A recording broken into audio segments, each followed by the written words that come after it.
প্লেয়াৰনন্স বেটেলগ্ৰাউণ্ডছ যাক আমি পাবজি হিচাপেও জানো বৰ্তমান সময়ত ই আটাইতকৈ জনপ্ৰিয় অনলাইন মাল্টিপ্লেয়াৰ গেম হিচাপে পৰিগণিত হৈছে হিজি কি নহওক ইয়াৰ জনপ্ৰিয়তাৰ কাহিনী আজি আমি প্ৰথমৰ পৰা আৰম্ভ কৰিম এই গেমটোৰ নিৰ্মাতা হৈছে ব্ৰেণ্ডন গ্ৰীণ আৰু তেওঁক প্লেয়াৰ আননোন হিচাপেও জনা যায় তেওঁৰ জন্ম হৈছিল আয়াৰলেণ্ডত প্ৰথম অৱস্থাত তেওঁ এজন ফটোগ্ৰাফাৰ আৰু গ্ৰাফিক ডিজাইনাৰহে আছিল তেওঁ আজৰি সময়তহে বিভিন্ন ধৰণৰ ভিডিঅ' গেম খেলিছিল সেই গেমবোৰৰ ভিতৰত কল অফ ডিউটি এছাচিনছ ক্ৰীড ডেল্টা ফ'ৰ্চ তেওঁৰ প্ৰিয় আছিল কিন্তু পিছলৈ বিশেষকৈ ডেজেট নামৰ ভিডিঅ' গেমটোৱে আৰু বেটেল ৰয়েল নামৰ জাপানীজ মুভিখনে তেওঁক যথেষ্ট প্ৰভাৱিত কৰিলে ইয়াৰ পিছৰ পৰা তেওঁ নিজেই গেম নিৰ্মাণৰ বাবে কাম আৰম্ভ কৰিলে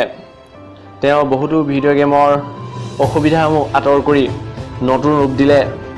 তেওঁৰ এই কামৰ দ্বাৰা আকৰ্ষিত হৈ ছনী অনলাইন এণ্টাৰটেইনমেণ্ট কোম্পানীয়ে তেওঁক এটা ছাৰ্ভাইভেল গেম নিৰ্মাণৰ কাম দিলে তেওঁ নিৰ্মাণ কৰা সেই গেমটোৰ নাম আছিল H1Z1 কিং অফ দ্য কিল এই গেমটো নিৰ্মাণ শেষ হোৱাৰ পিছত তেওঁ ছনী অনলাইন এণ্টাৰটেইনমেণ্ট কোম্পানীটোৰ চাকৰি এৰি 2016 চনৰ ফেব্ৰুৱাৰী মাহত সাউথ কোৰিয়ালৈ গুচি আহিল ইয়াত তেওঁ চেং হেন কিমক লগ পালে তেওঁ এজন গেম ডিজাইনাৰ আছিল আৰু তেওঁৰ ব্লু হোল নামৰ এটা গেম ডেভেলপ কৰা কোম্পানী আছিল ব্লু হোল কোম্পানীটোৱে এটা বেটেল ৰয়েল গেম বনোৱাৰ কথা চিন্তা কৰি আছিল ইয়াৰ বিষয়ে ব্ৰেণ্ডনৰ লগত আলোচনা কৰি এনে এটা গেম এবছৰ সময়সীমাৰ ভিতৰত আৰু কম খৰচত বনোৱাৰ সিদ্ধান্ত লোৱা হ'ল ইয়াৰ পিছত সকলোৱে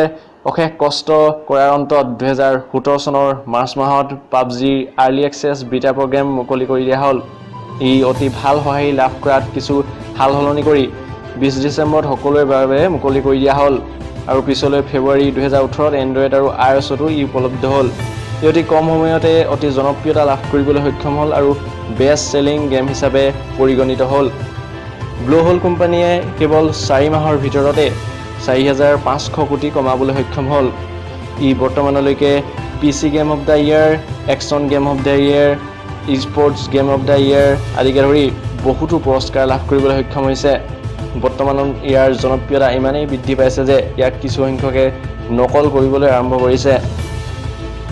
এয়া আছিল পাবজিৰ সফলতাৰ কাহিনী যদি ভিডিঅ'টো আপোনালোকৰ ভাল লাগিল নিশ্চয় কমেণ্টত জনাব